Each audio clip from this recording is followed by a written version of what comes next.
Olá, queridos amigos, sejam bem-vindos a mais um vídeo do meu futuro notebook. Hoje vamos estar falando do notebook da Acer, o Acer Swift 3, tá? Um notebook que vai atender os mais diversos públicos. Você que pretende trabalhar, você que pretende jogar alguns jogos, você que pretende editar alguns vídeos, etc. Vai ser aquele notebook que vai quebrar o galho muito bem, tá? Ele não vai se comportar como um notebook profissional, mas vai ajudar você nas mais demasiadas tarefas, tá? Inclusive, até para quem vai trabalhar com programas de engenharia, ele vai dar uma baita de uma quebrada de galho, certo? Então, um notebook muito interessante e que na verdade é aquele notebook que você pode comprar sem medo, que ele vai funcionar bem no quesito de hardware, né? Mas bora para o análise de compra. Já adiantei praticamente o vídeo inteiro para vocês e vamos analisar agora detalhadamente o notebook. No análise de compra, a gente sempre costuma começar pelas imagens do notebook. Então, temos o notebook aqui com um visual bem moderno. Conseguimos ver logo de cara que ele também possui o teclado retroiluminado, que é bastante interessante. A maioria dos notebooks sem ser gamer não possui, né? Então é um baita ponto positivo. Além disso, dá para ver também aqui que o notebook conta com desnível para abertura da tampa da tela, o que facilita e indica o local correto para estar abrindo a tela do notebook, o que também é um ponto positivo muito bacana, tá? Temos cantos arredondados, uma tela aqui com bordas finas, o que já não é um ponto muito legal, porque geralmente as bordas finas elas aumentam a fragilidade do notebook, tá? Pode ocorrer algum acidente, mas é algo que a gente está meio refém do mercado, porque a maioria dos notebooks possuem bordas finas, né? Inclusive os notebooks de alto desempenho. Então a gente meio que tem que aceitar essa evolução, por mais que ela se torne mais frágil do que o notebook que possui bordas um pouco mais largas. Conseguimos ver a logomarca da Acer e vou passar a imagem aqui para a gente conseguir ver mais informações a respeito do notebook, né? Aqui a gente consegue ver a lateral dele. Ele tem uma cor um pouco azulada, muito bonito.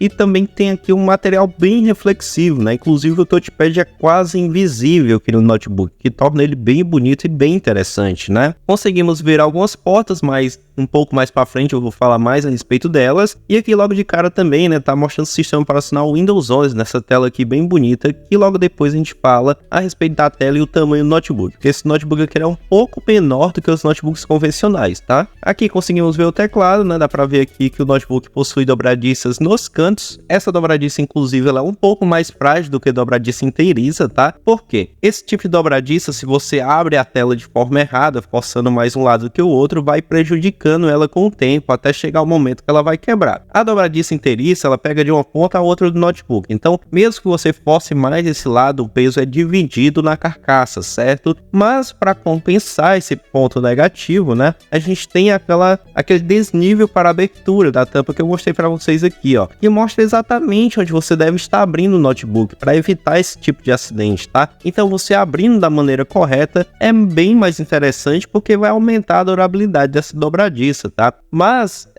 sempre que a gente empresta o notebook para alguém que não tem um certo conhecimento mais aprofundado sobre notebooks, a pessoa costuma abrir pelos cantos, né? A pessoa costuma fazer algumas coisas de um modo meio grotesco, assim, podemos dizer. Então essa dobradiça não é muito legal nesses casos, né? Porque por mais que você tenha cuidado, pode ser que mais outra pessoa que usa esse notebook não tenha aquele mesmo cuidado que você. Aqui conseguimos ver também o leitor de impressões digitais que vem nesse notebook. O teclado aqui está no padrão americano, certo? Temos aqui o botão de ligar no teclado, o que não é interessante, né? Porque caso você esteja utilizando ali um aplicativo como o Word ou outro aplicativo que você utilize para trabalhar, né? Pode ser que você perca parte do seu trabalho se você desligar o notebook sem querer. Mas dá para configurar esse botão pelo próprio Windows, que é o sistema operacional que eu vou falar mais na frente, tá? Para evitar que isso aconteça quando você tocar ele. Mas o mais interessante, né? Seria que a própria Acer já trouxesse isso embutido no notebook. Conseguimos ver também teclas multimídias. É um notebook que não vai ter o teclado numérico, porque ele é feito para ser mais compacto, né? Então pode não ser muito interessante para quem trabalha com contabilidade, mas você pode até comprar um teclado numérico externo se você achar que esse notebook está valendo a pena para você, contador, certo? Temos aqui as teclas Caps Lock, Backspace, né? A tecla Caps Lock não vai ter a sinalizaçãozinha se ela está sendo usada ou não, até porque o teclado é 100% iluminado, né? E enfim, o teclado bem interessante. Conseguimos ver melhor o touchpad, aqui ele tem um destaque maior, sendo visto por cima, e aqui tem uma saída de ar logo atrás aqui da tela, que a gente provavelmente vai conseguir ver aqui. Não, aqui não dá para ver, né? Mas aqui no reflexo da tela dá para ver que tem uma saída de ar aqui, ó, próximo à tela. Conseguimos ver mais portas aqui, conseguimos ver a traseira do notebook também. A dobradiça possui aqui uma elevaçãozinha, então quando você abre o notebook completamente ele se eleva um pouco, né? E aqui conseguimos ver mais aqui a respeito do notebook, que agora são as portas, né? Vamos ter aqui, conforme diz a imagem, a entrada para o carregador, uma porta do USB tipo C com Thunderbolt 4, ela consegue carregar o seu celular, tá? Essa porta tipo C, se você não tem muito conhecimento a respeito, o novo iPhone 15 vai vir com ela, tá? Por padrão. Então, no futuro a gente vai utilizar bem mais essa porta, inclusive muitos dos celulares Android já possuem ela. É uma porta de carregamento rápido e alta velocidade. Depois temos uma porta HDMI 2.0 que vai ser muito importante para quem é estudante, para quem trabalha aí muito com apresentações, né? Quem tem que apresentar em televisões, projetores, estudantes para fazer seminário, ou então projetos de arquitetura, né? Que já estejam renderizados, você queira só apresentar e etc. É uma porta que você vai poder conectar um projetor, a uma televisão, ou até mesmo ao segundo monitor, para você usar o notebook com duas telas ao mesmo tempo, pois ele possui essa função e essa capacidade, né? Agiliza o trabalho, porque você coloca uma coisa na outra tela e depois trabalha na outra, enfim, é bem interessante. Pessoal, passando rapidinho, só para dizer para vocês que durante o vídeo eu acabei não falando sobre o ponto negativo, tá? É que esse notebook ele não possui a porta de rede, uma porta para você poder conectar o notebook ao roteador e conseguir ter acesso via cabo, que é um acesso com maior velocidade. Felizmente, no momento eu não lembrei de falar a respeito, mas agora eu tô avisando vocês, esse notebook não vai ter essa porta, então conta-se com um ponto negativo, tá? Porém, não vai afetar se você não precisar dela também, se você puder utilizar o notebook só com Wi-Fi, não é uma porta que vai fazer tanta falta para você. Depois temos aqui a porta USB 3.2 de primeira geração. Ela é de 5 GB por segundo e energizada, tá? Então você consegue também ter ali uma certa fonte de carregamento para algum dispositivo que necessite mais energia. Depois temos mais uma porta USB 3.2, essa aqui não é energizada, e temos aqui a entrada mista para fone de ouvido, né? Que essa entrada mista é o seguinte, né? É para aqueles fones que só possuem uma entradinha, tá? Mas pode ser que você tenha um microfone ou um fone com microfone que possua duas. Nesse caso, você vai comprar um adaptador que converte essa entrada aí, essa entrada mista para duas, né? Então vai ter a entrada do fone e do microfone e você vai conseguir usar normalmente. Depois vamos ter aqui mais algumas fotos. A Amazon também repetiu várias fotos aqui, né? Eu acho que são tamanhos diferentes, etc. Tem um vídeo também caso você queira conferir, mas agora é aquela hora que a gente vai avaliar o notebook pelas especificações, né? Saber o que realmente vale a pena, certo? Ver se a combinação de processador, memória RAM e armazenamento funciona, se é legal, tá? E não se preocupa se você não entende disso, porque eu vou tentar resumir e tentar passar da forma mais simples de entender possível, tá? Mas antes, pessoal, hoje é 7 de novembro de 2023, o dia que eu estou gravando esse vídeo. O notebook está custando R$ 3.549. A Black Friday está se aproximando, então se atente ao meu vídeo, nessa data, a esse preço, para você não pagar mais caro, porque o mais interessante é que o notebook tem um desconto bom na Black Friday, né? E R$ 3.549 com desconto de 11%, tá? Porque o notebook aqui aparentemente era de R$ 3.999, cerca de R$ 4.000 para fechar, né? Agora vamos às especificações. Na Amazon, as especificações costumam ficar no título do produto aqui, geralmente as especificações mais corretas, né? Então vamos ter aqui o notebook Asus Surf 3, né? Asus Surf 3, não sei nem como é que fala isso direito, e até esse 56UR aqui, e até esse ultra fino aqui, para falar a verdade, é o nome do notebook, tá? Isso aqui tudo só vai servir para você comparar preço em outras lojas, porque às vezes o pessoal pesquisa notebook Acer, aí vê numa loja, olha, nessa loja tá R$ 2.000, mas lá na Amazon tava R$ 3.549, mas acontece que não é o mesmo notebook, né? Então você tem que se atentar ao modelo na hora que você for pesquisar o preço, senão você vai comprar um notebook barato com configurações não tão boas, pensando que era aquele que você viu lá na outra loja. Então tem que observar muito bem isso, tá? Depois temos aqui o Intel i5, que aqui embaixo vai ter a geração dele, que é o Intel i5 de 11ª geração, tá? Um processador muito bom.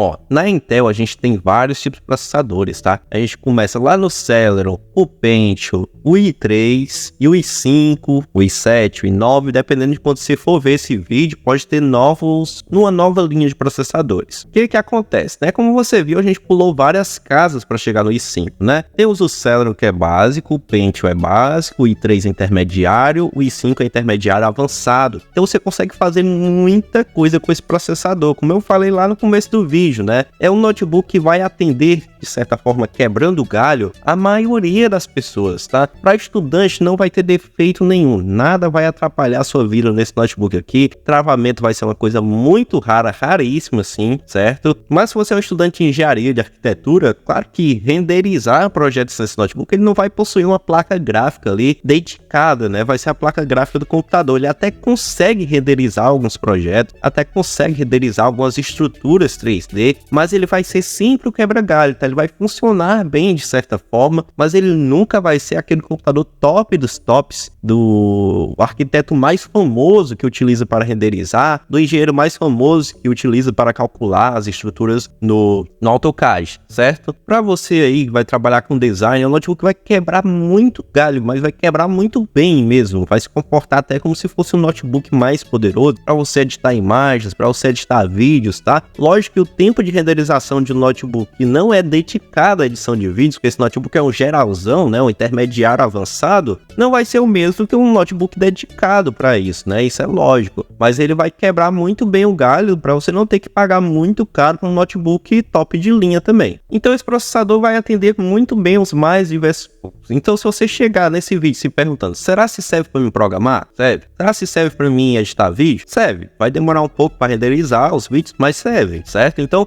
a maioria desse tipo de dúvida, será se serve para mim? Provavelmente esse computador vai servir, vai quebrar o seu galho, tá? Depois do processador, eles colocaram aqui o Windows 11 Home. O Windows 11 Home é o sistema operacional, tá? Para você entender melhor, se você utiliza um celular da nossa famosa, querida maçã mordida Apple, o famoso iPhone, tá? Você utiliza o sistema operacional iOS, né? Aquele iOS 14, iOS 13, etc. O pessoal fica com raiva, fica atualizando. Isso ali é o sistema operacional. Se você utiliza celulares aí Android, né, do sistema operacional Android, geralmente da Samsung, da LG, da Motorola, da Xiaomi e etc, tá? É o sistema Android. Aquilo ali é o seu sistema, né? Aquela atualização que chega lá, chata, atualização de software, se refere ao seu sistema operacional. Nos computadores, notebooks, a gente costuma utilizar o Windows. É o sistema top dos tops, assim, o mais interessante, o mais produtivo, o mais personalizado para você utilizar e para trabalhar. Inclusive é o único sistema que vai funcionar com o Office, né, nos computadores. Então, por quê? Porque a Microsoft, que é a dona do Windows, também é a dona do pacote Office, do Word, do Excel, do PowerPoint. Então o notebook está bem provido em relação a isso, tá? Não precisa ter muito o que se preocupar. Depois temos aqui 16, pessoal, 16 GB de RAM. Tá? Para você entender melhor o que é a memória RAM, né? Se você tem um notebook aí na sua casa e vive travando, é porque funciona mais ou menos assim, ó. Quando você tem aqui 16 GB de memória RAM, você abriu o Facebook, você consumiu uma parte dela, aí o Facebook já tá aberto, você abriu o YouTube, você consumiu outra parte. Tá o Facebook e o YouTube aberto, você abriu um programa de edição de fotos, consumiu várias partes. Vai chegar um momento e vai atingir o máximo de memória RAM. Nesse momento, o notebook começa a travar, ele começa a ficar doido mesmo, não entende nada, começa a dar umas travadas assim, e você mexe o mouse não mexe, às vezes ele reinicia, tá? Então, nós temos 16 GB. Você viu a minha entonação falando 16 GB. Por quê? Porque, segundo os especialistas, o mínimo recomendado para os dias de hoje, para as tarefas aí, a maioria das tarefas, é 8 GB. Aqui a gente tem o dobro, a gente tem memória de sobra, tá? Então, você que é estudante, meu amigo, nem se preocupa. Muito provavelmente, na maioria das coisas que você for fazer, não vai trabalhar. Você que quer jogar alguns jogos um pouco mais antigos, que provavelmente vai rodar com a placa integrada ao processador, tem memória suficiente para jogos da antiga geração. Então o notebook está muito bem provido nesse quesito, não só isso, mas nos outros quesitos que eu falei anteriormente, né? Tá muito bacana. Então, já que você tem 8 GB de sobra, né? Você tá acima, tá 2 vezes mais acima do mínimo. Então tá bem bacana. Depois temos 512 GB SSD. Se você tem um notebook antigo aí na sua casa, tá? Daqueles que demoravam 2 minutos para ligar, você ligava o notebook, ia fazer um café, aí você voltava e ele ainda tava ligando. Isso hoje em dia não é mais realidade, tá? Hoje em dia os notebooks ligam aí dentro de 10 segundos ou menos. O meu mesmo liga em 8 segundos. Pois é, pessoal. Então, isso se chama tecnologia SSD, tá? Então a gente não usa mais aquele HDD. Algumas pessoas ainda usam, etc. Mas temos 512 GB, não é pouco, vai atender a maioria das pessoas. Para estudantes vai sobrar muita memória aí. O pessoal costuma chamar de memória, eu vou falar memória, tá? Mas o correto é armazenamento. Mas vai sobrar muita memória para você utilizar, para você guardar PDF, para você guardar fotos, guardar vídeos, programas e etc. Vai atender muito bem os mais diversos públicos. Fora que hoje em dia a gente utiliza muito armazenamento em nuvem, né? O famoso Google Drive, que a gente guarda os arquivos lá. Uma quantidade bem razoável, considerando também o preço, né? Porque o preço, com todas essas especificações que eu falei até agora, tá muito interessante, pessoal. Depois temos aqui 14 polegadas Full HD. Nós temos uma tela de 14 polegadas. O que eu falei lá no começo do vídeo? Eu falei que esse notebook é um pouco menor do que o convencional, né? Geralmente a gente tem notebooks de 15.6 polegadas, um notebook um pouco maior e que tem o teclado numérico. No caso desse aqui, não tem o teclado numérico, tá? Então a gente tem um notebook menor, um notebook mais portátil e um notebook muito poderoso. Então se você gosta de equipamentos menores, né? Não tão grandes como aqueles notebooks pesadões, assim, etc. Essa aqui vai ser uma boa opção para você. Além disso, a tela é Full HD. Isso significa, tá? Que você não vai ter ruídos na imagem, vai ter uma certa, digamos, com uma boa qualidade de cores. Então você vai ter uma boa gamificação de cores para fazer edições se for necessário e etc. Uma tela que vai atender muito bem você. Bom, pessoal, nesse vídeo não vai dar pra gente ver as avaliações, porque não temos avaliações ainda desse notebook, né? Ninguém comprou para avaliar ainda. Ele é relativamente novo aqui na Amazon, é um lançamento, por isso que tá com esse preço interessante, provavelmente vai subir no futuro, né? Geralmente quando lança o notebook é um preço para trazer mercado, aí depois eles aumentam um pouco, certo? Pessoal, muito obrigado, tá, por você assistir esse vídeo, obrigado pela confiança no meu trabalho mais uma vez. Se você for comprar esse notebook, que Deus abençoe, tá? Que seja um notebook que chegue em perfeito estado na sua casa, sem defeitos, sem te dar dor de cabeça, com garantia e etc. Uma semana abençoada para você. Até o próximo vídeo.